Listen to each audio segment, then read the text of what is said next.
मित्रांनो, महाराष्ट्राच्या राजकारणात आणि समाजकारणात औरंगजेबाची कबर हा एक मुद्द्याचा विषय गेल्या महिनाभरापासून ठरलाय. पण हा खरंच महाराष्ट्रासमोरील आत्ताचा मुद्दा आहे का? किंवा हा मुद्दा अचानकपणे का उकरून काढला गेला? अचानकपणे औरंगजेबाची आठवण इथल्या लोकांना का झाली? व्हिडिओच्या माध्यमातून आज आपण समजून घेणार आहोत. नमस्कार, मी भागवत जुंबड. मित्रांनो, 9 डिसेंबर 2024 रोजी मस्साजोगचे सरपंच संतोष देशमुखांची हत्या करण्यात आली आणि ती हत्या इतकी वाईट पद्धतीने, इतक्या भयंकर पद्धतीने होती की अख्खा महाराष्ट्र हादरून गेला. त्यानंतरचे त्यांचे समोर आलेले फोटोज असतील, त्यानंतर वाल्मिक कराडांना झालेली अटक असेल किंवा एकंदरीत जे प्रकरण आहे ते तुम्ही तुमच्या डोळ्यांनी बघितलं. मित्रांनो, यामध्ये धनंजय मुंडे यांचा तब्बल 3 महिन्यानंतर राजीनामा राज्य सरकारने घेतला. आणि कशा पद्धतीने बीडची एकंदरीत राजकीय आणि सामाजिक परिस्थिती आहे हे सर्वांच्या डोळ्यासमोर आलं. रोज बीडमधला एक नवीन प्रकार, एक नवीन हत्या, एक खंडणीचे प्रकरण असतील किंवा मारामारीचे प्रकरण असतील, दररोज सकाळी टीव्ही उघडल्यानंतर एक नवीन बातमी बीडच्या संदर्भाने आपल्याला बघायला मिळते.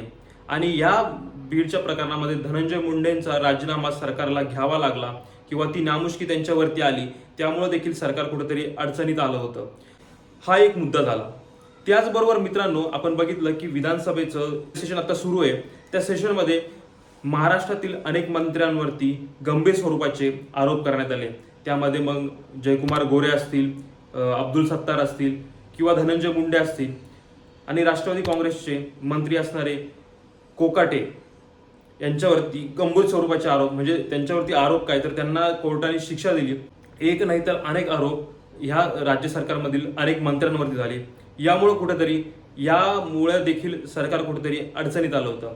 आता या दरम्यान अनेक प्रश्नांनी, म्हणजे इथली बेरोजगारी असेल, गुन्हेगारी असेल, या सर्व मुद्द्यांवरती सरकार कुठेतरी कचाट्यात सापडलेलं होतं अनेक मुद्द्यांमुळं. आणि ह्या सर्व मुद्द्यांना बगल देण्यासाठी कुठेतरी औरंगजेबाचा मुद्दा पुढे केल्याचं बोललं जात आहे. अचानकपणे अबू आझमींना औरंगजेबाचा साक्षात्कार होतो आणि त्या औरंगजेबाचं कौतुक करतात आणि त्यावरून विधानसभेमध्ये गदारोळ माजवला जातो. आणि महाराष्ट्रामध्ये जे प्रमुख मुद्दे, महाराष्ट्रामध्ये अनेक हत्या ह्या दरम्यानच्या काळामध्ये घडल्या किंवा तसे प्रकरण समोर आले. पण ह्या सर्व मुद्द्यांवरून कुठेतरी लक्ष विचलित करण्यासाठी, या सर्व गोष्टींपासून कुठेतरी समाजाला एक वेगळ्या बाजूने घेऊन जाण्यासाठी प्रयत्न संघटनांना सोबत घेऊन कुणीतरी करत असल्याची चर्चा समाज माध्यमांवरती आहे आणि लोकांमध्ये देखील आहे. ही औरंगजेबाची कबर खरंच कळीचा मुद्दा असला पाहिजे का? क्या आपल्या नाकर्तेपणाला लपवण्यासाठी कुठेतरी सरकार काही संघटनांच्या आडून हा केविलवाना प्रयत्न हिंदू मुस्लिम करण्याचा प्रयत्न करते?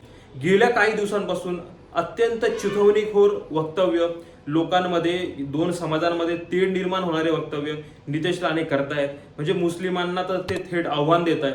अशा प्रकारचे अनेक स्टेटमेंट जे लोकांमध्ये, दोन समाजामध्ये तेढ निर्माण करू शकतात, अशा प्रकारचे स्टेटमेंट नितेश राणेंनी केले. पण त्यावरती कुठल्याही प्रकारची प्रतिक्रिया ही सरकारकडून आल्याचं दिसत नाही. त्यामुळं इनडायरेक्टली सरकारचं समर्थन नितेश राणेंच्या वक्तव्यांना आहे का, अशी देखील चर्चा आहे. औरंगजेबाच्या कबरीखाली अनेक शेतकऱ्यांच्या, म्हणजे जवळपास 50,000 शेतकऱ्यांच्या आत्महत्या सरकारने लपवल्या. त्याचं कारण म्हणजे जर तुम्ही आजचा लोकमत किंवा लोकसत्ता पेपर उघडून बघितला तर त्यात तुम्हाला कळेल की जवळपास 50,000 शेतकऱ्यांनी मागच्या 24 वर्षामध्ये आत्महत्या केल्या. शेतीच्या संदर्भाने किंवा शेतकऱ्यांच्या संदर्भाने इतका गंभीर प्रश्न महाराष्ट्रामध्ये निर्माण झालाय, पण त्याबद्दलही कुठेही चर्चा आपल्याला होताना दिसत नाही. त्या महत्वाच्या मुद्द्यांना कुठेतरी बगल देऊन, एक हिंदू मुस्लिम करून, वातावरण खराब करून कुठेतरी आपला डाव साधून घेण्याचा प्रयत्न काही लोक करते.